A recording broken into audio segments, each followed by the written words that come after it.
In the Bible, the cherubim's original purpose were to protect the Garden of Eden. The cherubim are supernatural beings who belong to a rank of angels, who are associated with love and desire. Early Christians and Greeks and Romans believed that the cherubim were responsible for attraction and lust. So what would the world be like if there were winged deities flying around making people fall in love with each other? Today, Life's Biggest Questions asks, what if the cherubim were real? Hello and welcome back to LBQ. I'm your host, Charlotte Dobre. Don't forget to show this channel some love by smashing the thumbs up, subscribing, and letting us know in the comments a question you have always wanted to know the answer to. So, what do cherubims look like?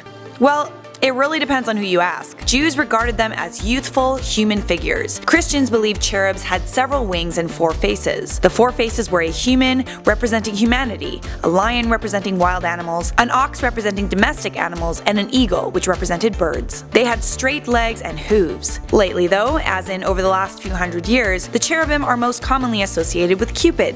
Yep, that Cupid, the chubby, winged angel boy that goes around shooting heart arrows at people, making them fall in love. Cupid has his origins in ancient Greek and Roman mythology. He's likened to the Greek deity Eros. For the sake of familiarity and frankly fun, we're gonna stick with the Western Christian version of the cherubim for this episode of LBQ. Alright, so what if the cherubim were real? To be quite frank, none of us would get anything productive done. We would all be too preoccupied with our own sexual desires to do anything substantial with our lives. If the cherubim were real, they would essentially be fat little angel boys running around making everyone fall in love. Yeah, love is great and all at the beginning, but damn does it turn sour real quick. But hey, let's put a pin in that and come back to it. Cupid is the god of desire, attraction, affection, and erotic love. He was the love child of Venus and the Roman god of war, Mars. Cupid is adorned with wings to symbolize how lovers often change their minds. He's depicted as a boy because love is irrational. Cupid has 2 kinds of arrows. One has a sharp golden point, another has a blunt lead tip. Anyone who is shot by Cupid's golden arrow would become filled with uncontrollable desire. Anyone who is hit by the blunt lead arrow feels the desire to run from love. If the cherubim were real,